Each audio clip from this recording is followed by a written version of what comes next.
La première question que je voulais poser à Monsieur Salomon, c'est par rapport. Alors moi, je suis un particulier d'une copropriété. Là, je vois qu'on parle de l'avenir, mais moi, je veux parler du passé. C'est les bâtiments qui sont faits depuis les années 70. Qu'est-ce qu'on fait pour les rénover? Comment on fait pour les rénover? Pour apporter toute cette technologie que vous nous parlez là, que je suis impressionné. Et on parle d'une température d'état qui nous impose 19 degrés dans les appartements, ou qu'elle n'est pas bonne. Les gens ne veulent pas 19, ils veulent 21 degrés dans les appartements. Donc ça, c'est aussi un problème. Donc ça, c'est une question que je vais vous poser. Et à vous, vous avez parlé à l'avenir de votre débat, c'est un débat d'avenir. Je reviens du passé, parce que rénover les anciens bâtiments, aujourd'hui, ça va être un gros problème financier.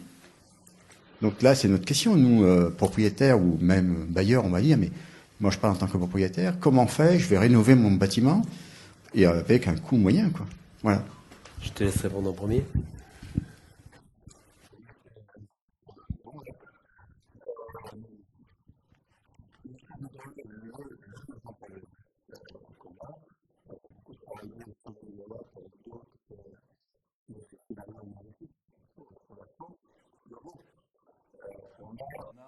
Euh, on a deux grands problèmes qui se posent. Vous avez celui de la rénovation des bâtiments anciens et plus spécifiquement de tout ce qu'on a fait après la guerre, disons entre 1950 et pratiquement 2000. Là, il y a un énorme problème de rénovation. Et la rénovation, c'est difficile, c'est délicat parce qu'il faut pratiquement faire de la haute couture pour le prix du prêt-à-porter. Et c'est pas simple. Et je crois qu'on ne met pas encore assez d'intelligence, on ne met pas encore assez d'innovation sur ce problème-là, qui va nous occuper jusqu'en 2050-2060, à condition de chaque année de faire de l'ordre de 700 000 logements.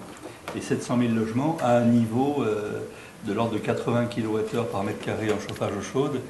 Aujourd'hui, on est à 300, pour simplifier, 250, 300. Donc, c'est un énorme enjeu. Et si on ne rentre pas vraiment à fond dans cet enjeu-là, on n'arrivera pas à faire la transition énergétique. Deuxième enjeu, ce n'est pas l'objet d'aujourd'hui, mais je le signale quand même, c'est évidemment la problématique de la mobilité et de notre addiction forcée, contrainte à la voiture et à des voitures avec des moteurs thermiques, essence, diesel, etc. Ça veut dire que quelque part, il faut revoir aussi également l'existant, c'est-à-dire l'urbanisme, c'est-à-dire revenir sur ce grand problème qu'a été la création du pavillonnaire. Ce serait mieux. Oui. Revenir sur ce grand problème qui a été la création très accélérée du pavillonnaire, de la maison individuelle, etc., et du zonage urbanistique pour lequel la voiture est contrainte derrière, où totalement on est contraint à la voiture. Revenir là aussi en arrière, c'est extrêmement difficile parce que à partir du moment où on a des zones pavillonnaires très peu denses, eh bien, le transport collectif, ça ne marche plus, ou alors tout au moins, c'est extrêmement difficile sur le plan économique. C'est les deux grands problèmes. Et ces deux grands problèmes dont on ne parle pas en France. En matière de transition énergétique, 90% du débat, c'est nucléaire ou éolien. Ce n'est pas le problème. Je vais peut-être vous amuser ou choquer un peu, si vous voulez, mais on saura faire l'électricité. Nous, on est en train de reprendre à Négawatt notre scénario qui avait été publié en 2011-2012. Plus ça va, moins le problème est électrique. Non, c'est plutôt une bonne nouvelle quand même quelque part. On sait faire, on commence à savoir faire des systèmes électriques de réseaux sur lesquels on a 80-100% de renouvelables. Partout en Europe, on commence à voir monter des réponses très diversifiées, pas uniquement plantées que les éoliennes, sur cette question-là. Les deux autres questions sont complexes. Et la question que vous posez de la rénovation est une des plus difficiles, une des plus délicates. Je pense, moi, qu'elle passe par une combinaison entre de l'innovation et l'innovation technique. On a fait beaucoup d'innovation technique sur le neuf, très peu finalement, ou assez peu sur la rénovation. Et on commence à voir arriver des choses alors, qui ne s'appliquent pas partout, mais qui sont assez intelligentes, qui consistent à, en une seule fois, faire une rénovation d'un pavillon, par exemple, avec carrément une enveloppe par-dessus le pavillon. Les Hollandais, évidemment, sur des architectures différentes, hein, l'architecture de bande un peu plus assez différente de ce qu'on a en France, mais font des trucs incroyables. Et parce que la rénovation, elle n'est pas traitée sur le bâtiment, elle est traitée en atelier, en amont. Là, c'est des procédures beaucoup plus industrielles où on voit des choses étonnantes, des rénovations d'un pavillon en moins de 8 jours, complètement BBC, avec adjonction d'une pièce, du photovoltaïque, etc. Mais c'est de l'industrialisation. Ça, c'est une première voie. La deuxième voie consiste à améliorer quand même un petit peu le système qu'il y a aujourd'hui, où on a sur du pavillonnaire et en termes de rénovation, le pauvre propriétaire qui est confronté à plein de problèmes. C'est très compliqué. Il a son problème avec son banquier, les artisans, il voit les artisans, ils viennent pas, enfin c'est pas coordonné. Et tout ceci manque énormément d'efficacité. Donc est-ce qu'il faut remettre de l'efficacité, créer des vrais métiers de rénovateurs qui vont à ce moment-là s'engager sur un résultat et avoir des équipes d'artisans? Il y a pas mal de gens qui travaillent sur ces questions-là, qui sont tout à fait passionnantes. Et pour terminer, revenir à la thématique qui nous rassemble cette fin de journée, là par contre, je suis un peu inquiet de voir que là aussi, on aborde le problème uniquement sur l'hiver, l'isolation, etc., rarement sur l'été en même temps, alors que c'est en même temps qu'il faut le faire, comme vient de l'indiquer Bruno de façon tout à fait importante, avec aussi une grande modestie, parce que, et tu l'as dit d'ailleurs à la fin, il y a des trucs qu'on ne sait pas vraiment faire encore. Hein, on ne sait pas, j'en ai un peu parlé, je l'ai évoqué un peu tout à l'heure, lorsqu'on est en fin de situation caniculaire, c'est vachement difficile d'éviter un apport de froid par la clim ou autre. Hein. Donc il faut le réfléchir à l'avance et faire en sorte qu'on ait une climatisation qui ne soit pas de confort, mais de secours. C'est pas la même chose. Une climatisation ou un rafraîchissement de secours. C'est-à-dire on en remet un petit peu quand vraiment on ne peut pas faire autrement. À condition qu'on ait évidemment, comme tu l'as dit, baissé au minimum les besoins, etc. Et là, c'est relativement facile. Voilà. Je voudrais peut-être rajouter deux choses. La première, c'est qu'il y a une plaisanterie qui consiste à dire, c'est pas une plaisanterie, elle vous fait assez mal tous les mois. L'assurance, ça coûte toujours moins cher que l'accident. Or, aujourd'hui, on ne prend pas d'assurance. On ne prend pas d'assurance. Donc, je pense que par rapport à ce que vous évoquez sur la rénovation, comment on va financer tout ça, c'est peut-être aussi une histoire de culture. Jusqu'à maintenant, on a acheté un appart et puis basta, quoi. Alors, c'est vrai que souvent, on a payé le crédit un peu pendant longtemps. Mais je pense qu'on rentre dans un paradigme un peu différent. Il y a une rupture de paradigme, à mon avis, de ce côté-là. D'ailleurs, il y a des lois qui commencent à accompagner les préfinancements, machin. Mais c'est pas encore ça. La deuxième chose, donc ça, c'est une mentalité. Et j'ai surtout pas dit que c'est la solution, mais c'est une manière de voir. La deuxième chose sur laquelle je voulais revenir, c'est que si on aborde une rénovation de copro que sur l'angle énergétique, que sur l'angle confort d'été, c'est mort. C'est mort, ça sert à rien, arrêtez. Combien ça coûte? Le fioul aujourd'hui, le baril de fioul, il coûte $60. Donc laissons tomber. Hein. Quand il sera à 150, bon là ça va se bourrer un peu au portillon, les prix vont peut-être pas tout à fait être les mêmes chez les entreprises. Parce qu'une entreprise, si elle a une commande sur 4 mois, elle a une certaine marge. Si elle a une commande sur 6 mois, elle a une autre marge. Si elle a une commande sur 3 ans, je peux vous dire que quand vous arrivez, vous faites légèrement assaisonner. Donc peut-être que là, il faut réfléchir, un peu anticiper. Mais surtout, je pense que là où il faut vraiment prendre conscience, c'est quoi la valeur patrimoniale de votre bien? Parce que depuis 30 ans, il ne se passe pas grand-chose quand même. 30, 40 ans, depuis les années 70. En gros, si vous faites le calcul du prix du baril en euros, en monnaie constante, puisqu'on a changé entre les deux, en monnaie constante, il n'a pratiquement pas changé. Il n'a pas monté le prix du fioul. On nous avait dit dans les années X que, vu les réserves, vers 2005-2010, le pétrole allait nous manquer. Il y a un truc techno qui est arrivé, qui a fait qu'avant, on enlevait 15-20% de pétrole du trou, alors que maintenant, on arrive à en enlever 20-25. Donc ça a reporté un peu l'échéance. Mais c'est que reporté. Hein, on est quand même... Ça fait quand même quelques centaines d'années qu'il y a un mec qui a dit devant des évêques, mais pourtant elle tourne, il a failli être brûlé pour ça. Donc on a arrêté de finalement croire que la Terre était plate, on dit que c'est une sphère, mais on continue à croire que c'est infini. Non, c'est pas infini, c'est fini, donc du pétrole, un jour il n'y en aura plus. Et souvenez-vous, c'était il y a 3 ans, ou en 3 mois, pas parce qu'il manquait du pétrole, pas du tout, mais en 3 mois, le pétrole est parti à 150 à 150 $ le baril. Donc le jour où ça va se tendre, le jour où il y a une bande de crapulax, parce qu'il y en a quand même quelques-uns, qui vont comprendre qu'on peut faire du dumping et de faire la spéculation sur le prix du baril, parce que ça se tend un petit peu, ne vous inquiétez pas que ça va repartir à 150, et là vous ne vous poserez plus la question de savoir si ça coûte cher ou pas. Et peut-être que justement, il faut peut-être anticiper là-dessus, en se posant la question de c'est quoi la valeur patrimoniale de votre bien. Je remets la question. Vous avez un bel immeuble ici, et puis, il y a Nexity qui va faire un autre bel immeuble ici, juste à côté. Sauf que le vôtre, il date des années 70. Donc, comme le disait Thierry Salomon, il est à 250-300 kWh par mètre carré par an. Donc, il coûte quelque chose qui ne change pas beaucoup, puisque le prix du pétrole ne change pas beaucoup. Sauf que là, je suis à 50.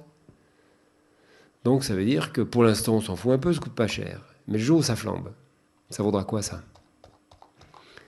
Parce que depuis 70, 80, 90, 2000, 2010, le prix de l'énergie a tellement peu changé que ce qui fait la valeur patrimoniale de votre bien, c'est l'endroit où il est, c'est le service qui est à côté, c'est l'école, c'est l'accessibilité, c'est tout ça. C'est les canons habituels de la beauté.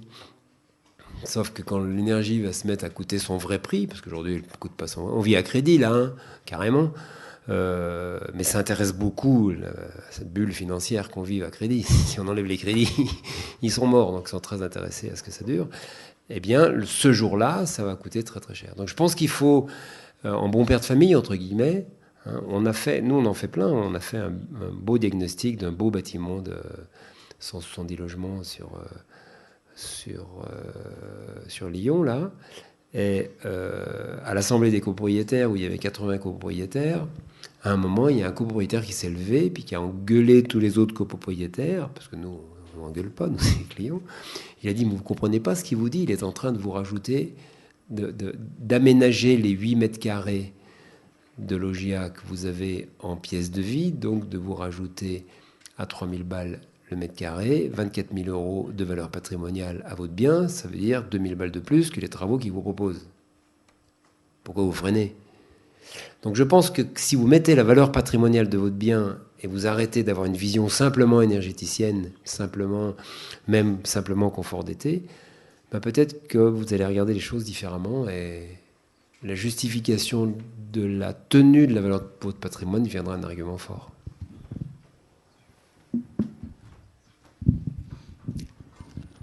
Est-ce qu'il y a une autre question dans la salle ?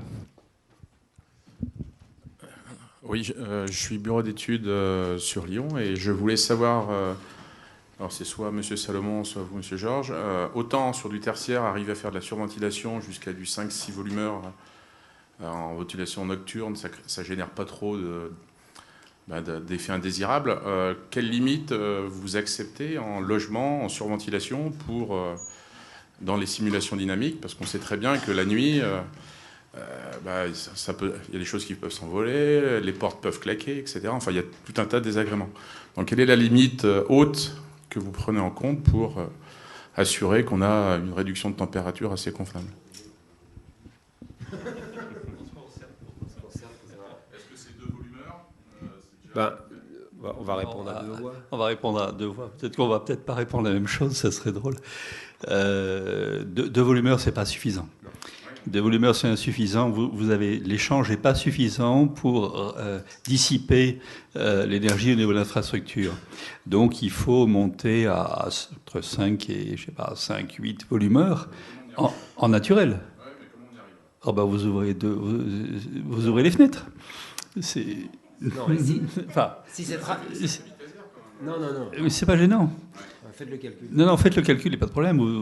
Si vous êtes Au contraire, vous dormirez bien mieux. Voilà, vous allez pouvoir faire le calcul. Mais faites un petit bout de calcul en vous disant sur la section, par exemple, d'une pièce, d'une porte, où vous avez, je sais pas, du 20-30 centimètres secondes. C'est agréable. C'est un petit peu comme si vous dormez dehors, si vous voulez, bercé par le vent. Hein, ça va. Les feuilles, elles s'envolent à quoi? 1 mètre seconde à peu près. Hein, 1 mètre seconde. Donc il y a de la marge. Donc on est meilleur. Le problème, c'est pas là. Le problème, c'est... Enfin, il faut effectivement monter à 5-6 volumeurs pour que ça vaille le coup. Voilà. Ce qui pose aussi un problème dans le tertiaire sur du mécanique.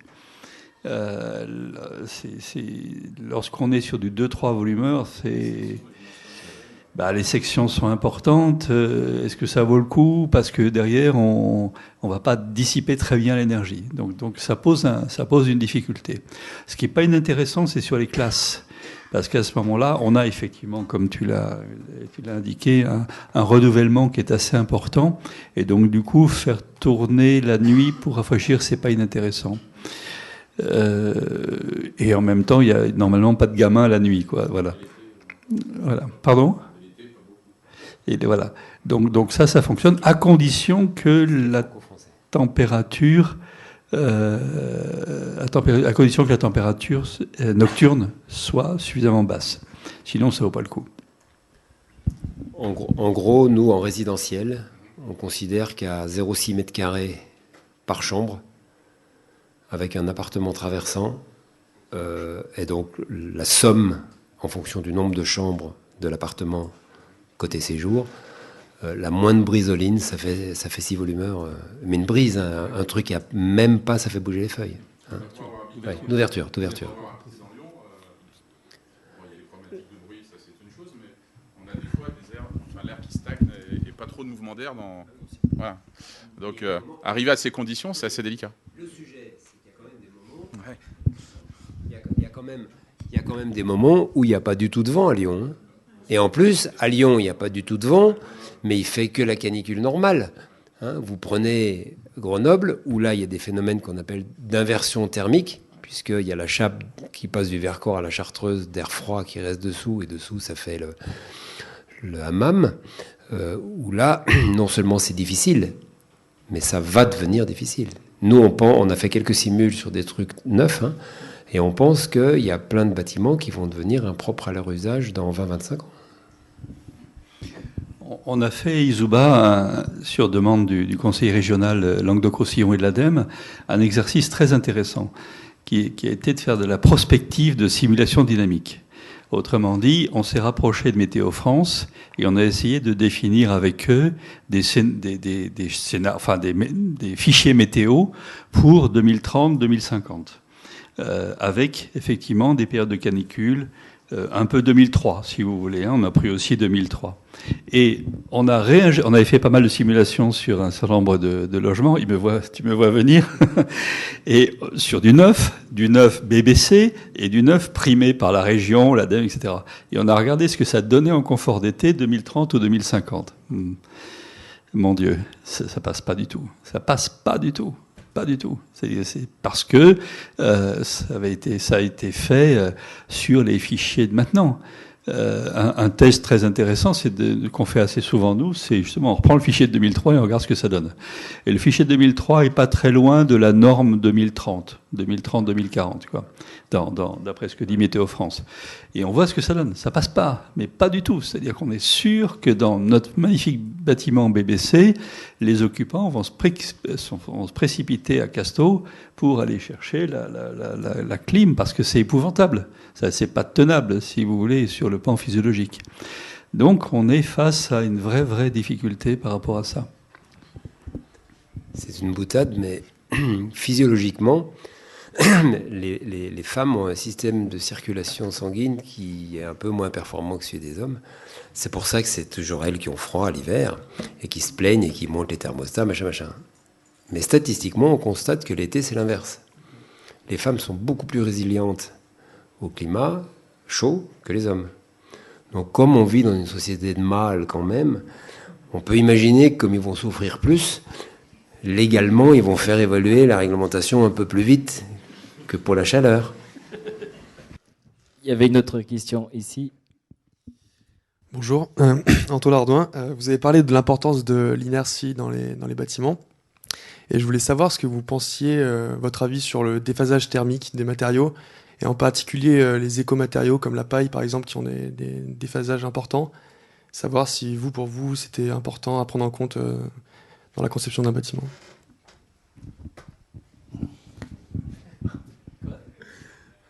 C'est important, mais on ne sait pas très bien le faire. Aujourd'hui, nous, on a eu l'occasion de faire de la simuldynamique sur un gros corps de ferme qui était le même d'un bout à l'autre, avec un pote qui était un peu écolo, qui avait fait sa rénovation avec 30-40 cm de laine de bois, et à côté, un bon entrepreneur bien droit dans ses bottes comme il faut, qui a fait la même rénovation avec de la laine de roche. Et la sensation de confort constatée était mieux de côté biomatériaux, du fait du déphasage, et à mon avis, pas que de ça, des phénomènes de désorption, absorption, des phénomènes de condensation, évaporation, toute une famille de trucs, et les outils de modélisation, pour l'instant, sont là. Et donc, du coup, quand on passe ça en simulation, on a 0,2 degrés d'écart, alors que constaté, il y a 1,5 degré, etc. Donc, c'est clair qu'il y a des écarts, c'est clair que les écarts sont mal mesurables aujourd'hui. Et encore, vous parlez que des matériaux isolants biosourcés. Si on se met à parler de la terre crue, là c'est encore pire, parce que là les outils sont absolument infoutus de gérer tous les phénomènes pas si connus que ça, il faut être clair, d'absorption, de désorption, d'adsorption, de trucs très sophistiqués sur le plan physico-chimique qui se passent dans les murs comme ça. Donc ça veut dire qu'aujourd'hui, il y a un truc qui est bien foncé dans les biomatériaux. De toute façon, ça c'est, vous aurez le cancer moins vite. Et puis la deuxième chose, c'est de toute façon, ça sera mieux. D'un point de vue purement confort. Hein. Alors après, comment le mesurer aujourd'hui? Moi, c'est joker. Hein. Alors on est à deux voies dans la même modestie. D'autant plus que nous, à Izuba Energy, on développe des outils de simulation. Et on le fait en collaboration maintenant depuis plus de 20 ans avec l'École des mines de Paris, où des chercheurs qui travaillent là-dessus, etc. Et malheureusement, je confirme, c'est vraiment un problème compliqué. Ça y compris au niveau de la Terre, parce que là, on a des phénomènes effectivement de sorption, désorption, etc., dont on a le sentiment qu'ils sont hyper importants, hyper efficaces, que ça fonctionne bien, mais qu'on retrouve pas bien dans nos modulations, dans les simulations qu'on peut faire. Alors, on a commencé à travailler sur des simulations un peu proches, sur des matériaux à changement de phase. Là, on arrive à peu près quand même à déterminer des choses, mais c'est pas la même question. Voilà. Et c'en est à tel point que nous, à Izuba Energy, lorsqu'on a décidé de faire un bâtiment de notre siège, eh bien, alors qu'on ne sait pas bien le calculer, il faut être modeste, eh bien, on s'est dit, allez, on met de la terre à l'intérieur, on met beaucoup de terre, et de la terre crue. Et cette terre, on l'a mis doublement, à la fois sur un grand mur massif en intérieur pour redonner de l'inertie en terre, et en même temps sur des enduits en terre pour une grande partie des bureaux. Et ça fonctionne. Et ça fonctionne bien, c'est agréable sur le plan phonique, c'est agréable sur le plan hygrométrique, sur le plan de l'inertie, etc. Mais on ne sait pas pourquoi. Voilà, on ne sait pas encore bien pourquoi, tout au moins le caractériser. Voilà. La seule chose qu'on peut dire, avec beaucoup de modestie, c'est faites-le, ça marchera. En gros, c'est voilà. Après, un jour, on calculera ça très très haut. Ça va venir, hein, ça va venir. Voilà. Attention, un dernier point quand même sur l'inertie. Attention, elle peut être contre-productive. C'est-à-dire que si votre bâtiment il est mal fichu quand même, il a beaucoup d'inertie, mais il évacue pas la chaleur, qui fait très chaud dehors, à un moment donné, ça y est, vous êtes en haut de la courbe, et alors pour redescendre, vous allez redescendre plus tard que les autres, puisque justement, il y a beaucoup plus d'inertie. Ça, c'est pas facile. Je pousserai même le bouchon plus loin. Dans certains climats, dans certains contextes, par exemple résidentiel à Grenoble, nous, on met pas d'inertie. Hein, parce qu'il y a, en fait, qu'est-ce que c'est la canicule? C'est marrant parce qu'on ne travaille pas ensemble. Et puis en fait, on fait les mêmes trucs. Nous, on fait aussi, on a mis au point des espèces de petits modèles mathématiques de régression qui permettent de trafiquer les fichiers météo pour fabriquer des fichiers qui ressemblent à des fichiers caniculaires. Et en gros, un fichier caniculaire, c'est pas un fichier météo qui est plus chaud. C'est pas que ça. Hein. Un fichier caniculaire, c'est un fichier dans lequel la température monte, la température moyenne monte, mais aussi dans le même temps, l'écart jour-nuit diminue. Et en gros, Grenoble, c'est le vrai problème. Grenoble, il fait pas beaucoup plus chaud qu'à Lyon la journée, sauf qu'à Lyon, avec le courant d'air du Rhône, etc., ben, le soir, ça arrive à vaguement, avec 2 ruisseaux quand même dans la ville, ça arrive à faire quelque chose. À Grenoble, quand c'est la cata, et ça baisse plus la nuit. Oui, mais ils sont beaucoup plus petits. Hein. Et puis surtout, il n'y a pas l'axe nord-sud. Hein, il n'y a pas l'axe. Hein. Donc du coup, si vous avez trop d'inertie, cette inertie, elle va tenter de se décharger pendant la nuit, et vous n'allez même pas arriver à percevoir les 3, 4, 5 degrés d'écart qu'il y a eu entre le jour.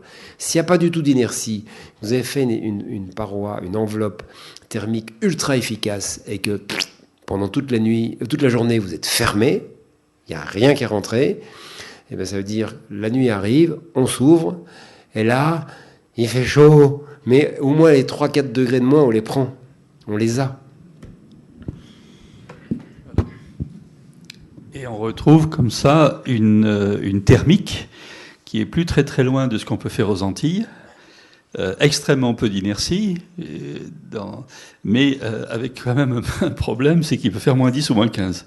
Et donc, c'est ça qui est compliqué. C'est-à-dire qu'il faut quand même arriver à faire des bâtiments qui vont devoir être agréables pour pratiquement 50 degrés d'écart sur l'extérieur, ce qu'on n'a pas du tout en Guyane ou en Martinique. C'est vraiment une grosse difficulté qu'on a actuellement, parce que arrivent toutes ces questions de confort d'été dont on a longuement parlé, et qui sont quand même de plus en plus pressantes et de plus en plus importantes dans l'acte de construire. Nous, à Izuba, c'est très clair maintenant, hein, je veux dire, tous les projets qu'on prend, on commence par le confort d'été. On réfléchit même plus au confort d'hiver. Il va être obtenu sans problème derrière. C'est pas la difficulté, c'est vraiment le confort d'été. Et on s'aperçoit que si on ne le prend pas très tôt en amont du projet, dans des discussions des fois qui relèvent de ce que tu as dit tout à l'heure, c'est ok, si on fait les ouvertures, comment on va faire la sécurité, quoi, hein, c'est des problèmes directement avec le maître d'ouvrage. Comment le papillon qui déclenche des systèmes de protection à 3 heures du matin, c'est classique. Hein. Donc comment on y arrive, mais ça se traite en amont. Et si c'est vraiment à la fin que tu es dans des problèmes avec les pompiers, pas traité en amont, etc., c'est fini, quoi. On n'y arrivera pas. Ou c'est très cher. Voilà. Je vous propose de nous arrêter là, sur cette image de Guyane et de Martinique, avant l'été. Donc, merci beaucoup aux intervenants, Bruno Georges et Thierry Salomon, qu'on peut applaudir. Merci beaucoup.